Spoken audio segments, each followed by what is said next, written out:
ಕಿರುತೆರೆ ಹಾಗೂ ಹಿರುತೆರೆ ವೀಕ್ಷಕರನ್ನ ಸದಾ ತಮ್ಮ ಎಂಟರ್ಟೈನ್ಮೆಂಟ್ ಮೂಲಕ ಎಂಟರ್ಟೈನ್ ಮಾಡುವಂತಹ ನಮ್ಮ ನಿಮ್ಮೆಲ್ಲರ ಪ್ರೀತಿಯ ನಟ ರಿತ್ವಿಕ್ ಮಠದವರು ಹುಟ್ಟುಹಬ್ಬದ ಸಂಭ್ರಮದಲ್ಲಿದ್ದಾರೆ. ಒಂದು ಕಡೆ ಹುಟ್ಟುಹಬ್ಬದ ಸಂಭ್ರಮ, ಅದರ ಜೊತೆಗೆ ಮತ್ತೊಂದು ಕಡೆ ಅವರ ಅಭಿನಯದ ಮಾರ್ನಮಿ ಸಿನಿಮಾದ ಟೀಸರ್ ಬಿಡುಗಡೆಗೆ ಈಗಾಗಲೇ ಕ್ಷಣಗಣನೆ ವೆಯ್ಟ್ ಆಗ್ತಿದೆ. ಸದ್ಯ ನಮ್ಮ ರಿತ್ವಿಕ್ ಮಠದವರು ನಮ್ಮ ಬಾಸ್ ಟಿವಿ ಜೊತೆ ಮಾತುಕತೆಗೆ ಸಿಕ್ಕಿದ್ದಾರೆ. ನಾವು ಮಾತನಾಡಿಸ್ತೀನಿ. ಬ್ರದರ್ ನಮಸ್ತೆ. ಮೊದಲನೇದಾಗಿ ಹುಟ್ಟುಹಬ್ಬದ ಶುಭಾಶಯಗಳು. Thank you so much. Thank you. ಹೆಂಗಿದೆ ಸೆಲೆಬ್ರೇಷನ್ ಎಲ್ಲ ಅಂತ? ಸೆಲೆಬ್ರೇಷನ್ ಈ ವರ್ಷ ತುಂಬ ಅದ್ಭುತವಾಗಿದೆ. ಯಾಕೆಂದರೆ ನನ್ನ ಒಂದು ಕನಸಿನ ಪ್ರಾಜೆಕ್ಟ್ ಇದು ಮಾರ್ನಮಿ. ಇದರದ್ದು ಒಂದು ಟೈಟಲ್ ಅಂದರೆ ಹೀರೋ ಟೀಸರ್ ಲಾಂಚ್ ಆಗ್ತಾ ಇದೆ. ಅದು ನನ್ನ ಹುಟ್ಟುಹಬ್ಬದ ದಿವಸ ಸ್ಪೆಷಲ್ ಆಗಿದೆ ತುಂಬ. ಮಾರ್ನಮಿ ಅಂದ ತಕ್ಷಣ ಒಂದು ಡೆವೋಷ್ನಲ್ ಮೂಮೆಂಟಿಗೆ ಕರ್ಕೊಂಡು ಹೋಗುತ್ತೆ. ಸೊ ಇದರಲ್ಲೂ ಆ ಡೆವೋಷ್ನಲ್ ಮೂಮೆಂಟ್ಸ್ ಎಲ್ಲ ಎಕ್ಸ್ಪೆಕ್ಟ್ ಮಾಡ್ಬೋದು ಆಡಿಯನ್ಸು ಅಂತ? ಎಲ್ಲವೂ ಇದೆ.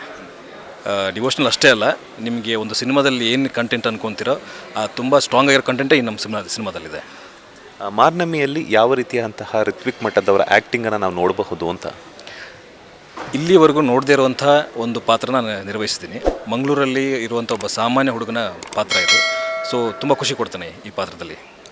ಒಂದು ಕಡೆ ಕಿರುತೆರೆ, ಮತ್ತೊಂದು ಕಡೆ ಹಿರಿತೆರೆ, ಎರಡನ್ನೂ ಹೆಂಗೆ ಬ್ಯಾಲೆನ್ಸ್ ಮಾಡ್ತಿದ್ದೀರಾ ಅಂತ? ತುಂಬ ಕಷ್ಟ ಇತ್ತು. ಹೇಳಿದಷ್ಟು ಅಥವಾ ಕೇಳಿದಷ್ಟು ಸುಲಭ ಅಲ್ಲ ಅದು. ಎವ್ರಿ ಮಂತ್ ನಾನು 6 ಮಂತ್ಸಿಂದ 1 to 15 ಸೀರಿಯಲ್ಲು, 15 to 30 ಸಿನಿಮಾ ಅಂದ್ಕೊಂಡು ಟ್ರಾವೆಲ್ ಮಾಡಿ ಸಿನಿಮಾ ಮುಗಿಸಿ ಇವಾಗ ಈ ಹಂತಕ್ಕೆ ಬಂದು ನಿಂತ್ಕೊಂಡಿದ್ದೀವಿ.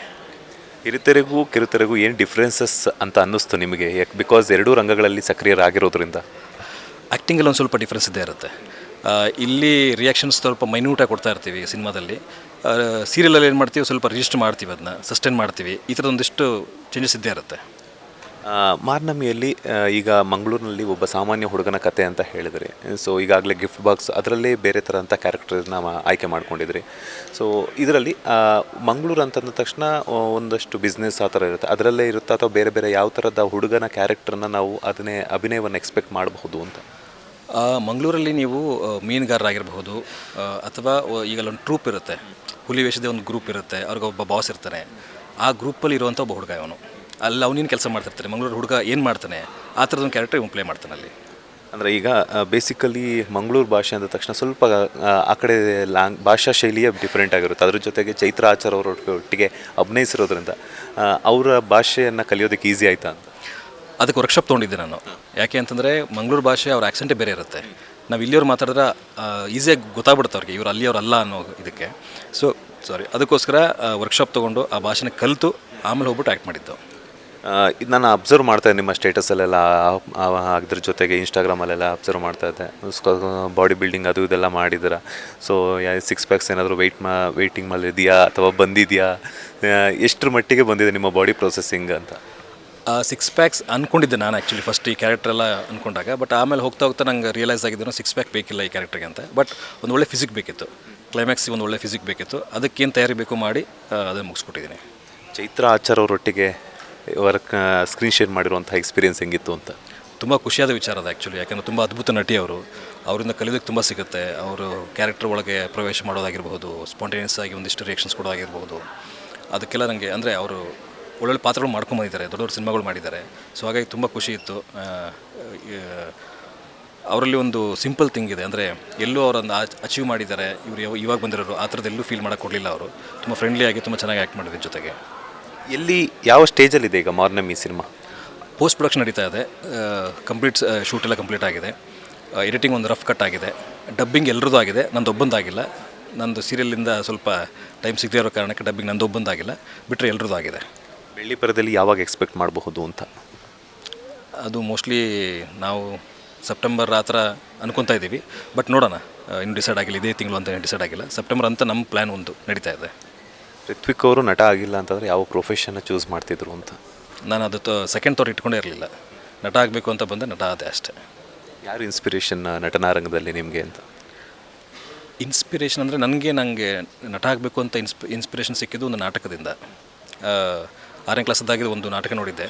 ಆ ನಾಟಕ ನೋಡಿದಾಗ, ಆ ಪಾತ್ರಧಾರಿ ನೋಡಿದಾಗ ನನಗೆ ಇವನ್ ಥರ ಆಗಬೇಕು ಅನ್ನೋದು ಸ್ಟಾರ್ಟ್ ಆಗಿತ್ತು. ಅಲ್ಲಿಂದ ನಾನು ನಟ ಆಗಬೇಕು ಅಂತಲೇ ಬಂದಿದ್ದೆ ಅಷ್ಟೇ.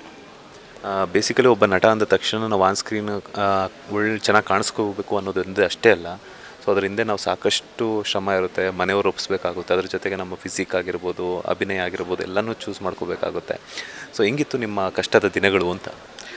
ಕಷ್ಟದ ದಿನಗಳು ಸ್ಪೆಷಲ್ ಅಂತೇನಿಲ್ಲ. ಎಲ್ರಿಗೂ ಆರ್ಟಿಸ್ಟ್ ಅಷ್ಟೇ ಅಲ್ಲ, ಎಲ್ಲ ಫೀಲ್ಡಲ್ಲಿ ಕೂಡ ಕಷ್ಟಗಳಿದ್ದೇ ಇರುತ್ತೆ. ಈ ಫೀಲ್ಡಲ್ಲಿ ಸ್ವಲ್ಪ ಹೈಲೈಟಾಗಿ ಕಾಣಿಸುತ್ತೆ ಅದು. ಅದು ಬಿಟ್ಟರೆ ಕಷ್ಟಗಳು ಎಲ್ಲ ಫೀಲ್ಡಲ್ಲೂ ಇದ್ದೇ ಇರುತ್ತೆ, ಎಲ್ಲ ಪ್ರತಿಯೊಬ್ಬ ಮನುಷ್ಯನಿಗೂ ಬಂದೇ ಬರುತ್ತೆ. ಆ ಥರ ಕಷ್ಟಗಳು ನನಗೂ ಇತ್ತು. ಅದನ್ನು ದಾಟ್ಕೊಂಡು ಇಲ್ಲಿವರೆಗೆ ಬಂದಿದ್ದೀವಿ. ಇವಾಗ ಅದ್ರ ಬಗ್ಗೆ ನೆನೆಸ್ಕೊಂಡ್ರೆ ಪ್ರೌಡ್ ಫೀಲಿಂಗ್ ಆಗುತ್ತೆ. ಅಂದರೆ ವಾಪಸ್ ಹೋಗಲಿಲ್ಲ, ನಿಂತ್ಕೊಂಡು ಇಲ್ಲಿವರೆಗೆ ಬಂದೆ. ಸೊ ಇಲ್ಲಿವರೆಗೆ ಬಂದು ಆ ಜರ್ನಿ ತುಂಬ ಖುಷಿ ಕೊಡುತ್ತೆ ನನಗೆ. ಟೀಸರ್ ನೋಡಿ ಮನೆಯವ್ರು ಏನಾದರೂ ಹೇಳಿದ್ರ ಅಂತ? ಹೆಂಡತಿ ತುಂಬ ಖುಷಿಪಟ್ಟಳು. ಇದು ಬೇರೆ ಲೆವೆಲ್ಗೆ ಆಗೋ ಥರ ಎಲ್ಲ ಫೀಲಿಂಗ್ ಕೊಡ್ತಾ ಇದೆ ನನಗೆ ಅಂತ ಹೇಳಿದ್ಲು. ಫಸ್ಟ್ ಟೈಮ್ ಅವಳು ಖುಷಿಯಾಗಿ ಅಷ್ಟೊಂದೆಲ್ಲ ಹೇಳಿದ್ದು ನನಗೆ. ಸೊ ನನಗದು ಖುಷಿ ಇದೆ. ನಿಮ್ಮ ಬರ್ತ್ಡೇಗೆ ನಿಮ್ಮ ವೈಫ್ ಏನು ಗಿಫ್ಟ್ ಕೊಟ್ಟರು ಅಂತ? ಗಿಫ್ಟ್ಸ್ ತುಂಬ ಕೊಟ್ಟಿದ್ದಾಳೆ. 2-3 ಗಿಫ್ಟ್ ಕೊಟ್ಟಳು. ಒಂದೇನು ಗ್ಲಾಸು ಆ ಥರದ್ದು ಒಂದಿಷ್ಟೆಲ್ಲ ಕೊಟ್ಟಿದ್ದಾಳೆ. ಸೊ ಇದು ಮೇಜರಾಗಿ ಗಿಫ್ಟ್ ಅಂದರೆ ಇದೆ ನನಗೆ ಇವಾಗ ಟೀಸರ್. ಕನ್ನಡ ಆಡಿಯನ್ಸ್ಗೆ ಏನು ಹೇಳ್ತೀರಾ ಅಂತ? ಇಷ್ಟು ದಿವಸ ನಿಮ್ಮನ್ನೆಲ್ಲರೂ ನಾನು ಸ್ಮಾಲ್ ಸ್ಕ್ರೀನಲ್ಲಿ ರಂಜಿಸ್ತಾ ಬಂದೆ. ಇವಾಗ ಒಂದು ದೊಡ್ಡ ಹಂತಕ್ಕೆ ಹೋಗಿ ಒಂದು ಒಳ್ಳೆ ಸಿನಿಮಾ ಮಾಡಿದ್ದೀನಿ. ಅಂದರೆ ಒಂದು ಕಂಟೆಂಟ್ ಓರಿಯೆಂಟೆಡ್ ಸಿನಿಮಾ. ಏನೋ ಒಂದು ಕಮರ್ಷಿಯಲ್ ಏನೋ ಮಾಡಿದ್ವಿ ಆ ಥರದ್ದೆಲ್ಲ ಸಿನಿಮಾ ಇದು. ನನ್ನ ಸಿನಿಮಾ ಅಂತ ನಾನು ಹೊಗಳ್ಕೊತಾ ಇಲ್ಲ, ಬಟ್ ನೀವು ನೋಡಿದಾಗ, ಟೀಸರ್ ನೋಡಿದಾಗ ಆಗಿರಬಹುದು, ನೆಕ್ಸ್ಟ್ ನೀವು ಸಿನಿಮಾ ನೋಡಿದಾಗ ಆಗಿರಬಹುದು, ತುಂಬ ಖುಷಿಪಟ್ಟು ನಮ್ಮ ಕನ್ನಡದ ಸಿನಿಮಾ ಅಂತ ಪ್ರೌಡ್ ಫೀಲಿಂಗ್ ಆಗುವಂಥ ಒಂದು ಸಿನಿಮಾ ಇದು. ಸೊ ದಯವಿಟ್ಟು ಇದನ್ನು ನೋಡಿ, ಇಷ್ಟ ಆದರೆ ಶೇರ್ ಮಾಡಿ, ಅದು ಇದ್ರ ಬಗ್ಗೆ ಒಂದಿಷ್ಟು ಮಾತಾಡಿ. Thank you so much. ಇಷ್ಟೊತ್ತು ನಮ್ಮ ಬಾಸ್ ಟಿವಿ ಜೊತೆ ಒಂದಷ್ಟು ಮಾಹಿತಿನ ಶೇರ್ ಮಾಡೋದಕ್ಕೆ ಒಳ್ಳೆಯದಾಗಲಿ. All the best. ಇದಾಗಿತ್ತು ನಟ ರಿತ್ವಿಕ್ ಮಠದವರ ಮಾತು. ಕ್ಯಾಮ್ರಾ ಪರ್ಸನ್ ರಾಘವೇಂದ್ರ ಸ್ವಾಮಿ ಜೊತೆ Manjunath Srinivas, boss TV Kannada, Bengaluru. Latest ಹಾಗೂ ಇಂಟ್ರೆಸ್ಟಿಂಗ್ ಸುದ್ದಿಗಳಿಗಾಗಿ ಬಾಸ್ ಟಿವಿ ಕನ್ನಡ ಚಾನೆಲ್ನ ಸಬ್ಸ್ಕ್ರೈಬ್ ಮಾಡಿ. ಹಾಗೆಯೇ ಬೆಲ್ ಐಕಾನ್ ಪ್ರೆಸ್ ಮಾಡಿ. ಇದರ ಜೊತೆಗೆ ಫೇಸ್ಬುಕ್, ಇನ್ಸ್ಟಾಗ್ರಾಮ್, ಎಕ್ಸ್ನಲ್ಲೂ ಮಿಸ್ ಮಾಡದೆ ಫಾಲೋ ಮಾಡಿ.